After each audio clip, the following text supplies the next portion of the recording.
संदीप वोहरा, शुरुआत आपसे ही करते हुए, हम मानसिक रूप से पीड़ित हो रहे हैं, बीमार हो रहे हैं, परेशान हो रहे हैं, इस मानसिक बीमारी की पहचान कैसे हो? क्योंकि कोई भी इस बात को स्वीकार करने के लिए तैयार नहीं होता है। तो सबसे पहले इस बीमारी की पहचान कैसे करें, इस बारे में क्या बताएंगे साहब?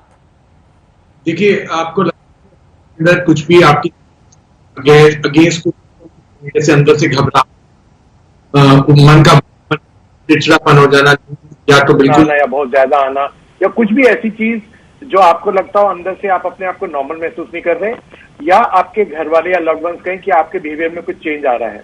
देखिए, इस स्टेज पे जब पूरे भारत में पेंडेमिक की सेकंड लहर चल रही है, तो नेगेटिव सोचना या नेगेटिव होना या टेम्परेरी थोड़े समय के लिए उदास होना वो नॉर्मल है। बट अगर कोई भी चीज ऐसी है जो ज्यादा समय के लिए रह रही है, या हर वक्त आपका कोरोना के बारे में सोचना, या हर वक्त आपका इतना ज्यादा खौफ हो जाना कि आपने लोगों से, घर वालों से भी बात बंद कर दी, या आपको जरा सा भी कोई टच कर जाए तो घर के अंदर भी तो आपको लगे हाय मेरे को कोरोना हो गया, या आप बार बार अपने शरीर को छू के चेक करें कि कहीं मेरे को कोई सिम्टम तो नहीं है।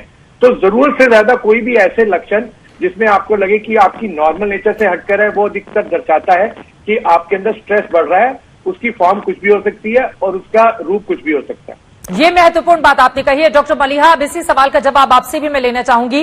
क्या अकेलापन होने लगता है? मानसिक परेशानियां किस रूप में सामने आती हैं, ताकि हम इस बात को जान पाएं कि दरअसल संवादहीनता की स्थिति के कारण भी कहीं ना कहीं मानसिक स्ट्रेस की तरफ हम बढ़ रहे हैं। तो ऐसे में क्या किया जाना चाहिए डॉक्टर मलिहा?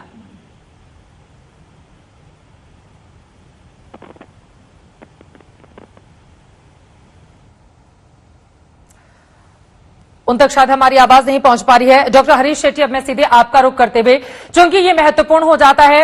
वर्तमान दौर में अगर हम देखें तो बहुत सारे लोग अकेलेपन के शिकार हैं। बहुत सारे ऐसी पीढ़ी है जो पहले से ही किसी न किसी मानसिक प्रताड़ना या परेशानी को जूझ रही है। इन सब के बीच इस बात का डर कि कहीं हम कोरोना का शिकार ना हो जाए, तो दूसरी तरफ एक बड़ी आबादी ऐसी है जो कोरोना का शिकार है। ये सब कहीं ना कहीं इस मानसिक बीमारी से परेशान चल रहे हैं। तो सर, सबसे ज्यादा परेशानी किन लोगों के लिए है, और ऐसे लोगों के लिए क्या सुझाव देंगे आप ताकि इस मानसिक स्ट्रेस से हम बच पाए? प्रचार की बोली और खुद की बोली, इसके बीच में टक्कर है। प्रचार की बोली है कि सब मर जाएंगे और सबकी मृत्यु होगी। खुद की बोली क्या होना चाहिए, हम खुद को क्या कहते हैं, ये बहुत इंपॉर्टेंट है। और मैं बिल्कुल मेरे दोस्त ने जो कहा उससे बिल्कुल सहमत हूं। खुद की बोली क्या है? 80% लोग घर में इलाज कर सकते हैं। दूसरी, 97-98% लोग घर आते हैं।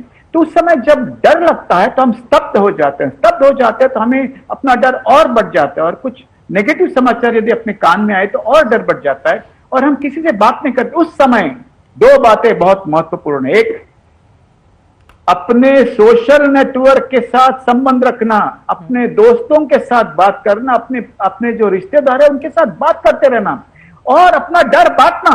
डर जब बढ़ता है तो कम होता है, पर ऐसे लोगों के पास डर मत बांटना जो और डरे हुए हैं। उनके साथ बातचीत करोगे तो डर और बढ़ेगा, नंबर 1। नंबर 2, कुछ ना कुछ घर में काम करते रहना।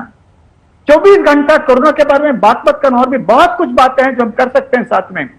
नंबर 3, जो हमारे कोरोना वॉरियर्स है उनके लिए 2-3 बातें इंपॉर्टेंट है। सुबह जब आप काम पे जाते हो तो कुछ ना कुछ पॉजिटिव कहते जाना।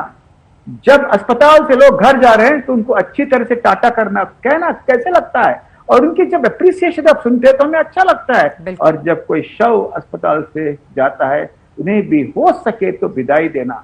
जब हमारी मन की भावना ऊपर नीचे होती है और उसके साथ साथ हमें अपने डीन से अप्रिसिएशन मिलता है, हमें जो इम्प्रूव होते हैं उनके साथ उनसे अप्रिसिएशन या प्रशंसा मिलती है तो अच्छा लगता है। साथ साथ में अकेलापन, ये बहुत रिस्की है। मैं इतना डरा हुआ हूं कि मैं किसी से बात ही नहीं करूंगा। नहीं, बातें करते रहना, छोटी छोटी काम, अपने काम करते रहना, खुद का उद्योग जो है वो चालू रखना, और यदि अपने घर में कोई क्वारंटाइन है तो उनके साथ संपर्क रखना। रोज सुबह कितना ऑक्सीजन है, क्या है तुम्हारा ऑक्सीमीटर, यह मत पूछना, उससे कहना अंदर चलते रहना, अपने मित्रों के साथ संपर्क रखना, डॉक्टर कर रहा है बिल्कुल फॉलो करना। और यह करते करते और एक बात है, अपने मोहल्ले में, अपने बिल्डिंग में हो सके तो औरों को मदद करना, खाना देना या उनकी आत्मविश्वास बढ़ाना। जब हम किसी को मदद करते हैं तो अपना स्ट्रेस कम होता है। और याद रखिए, प्राणायाम यूनाइटेड स्टेट्स नेवी के जो सेलर्स हैं वो भी करते हैं यूएस नेवी के आदेश से। तो प्राणायाम और थोड़ा व्यायाम साथ में करना। नींद से खिलवाड़ मत करना, इम्यूनिटी कम हो जाएगी और डर भी बढ़ेगी।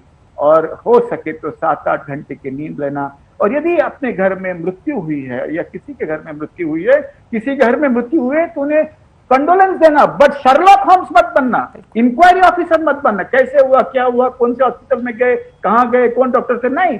जब हम अपना कंडोलेंसेस उन्हें देते हैं तो अपना मन भी हल्का हो जाता है, हम जुट जाते हैं। और आखिरी एक बात, अपने घर में यदि मृत्यु हुई है तो एक दूसरे को अवॉइड मत करना, आंसू बहाना। जब हंसते हैं तो हम फैमिली एक साथ होते हैं, पर जब आंसू बहाने का जब वक्त आता है, तो अलग हो फैमिली दैट क्राइज टुगेदर बिल्कुल।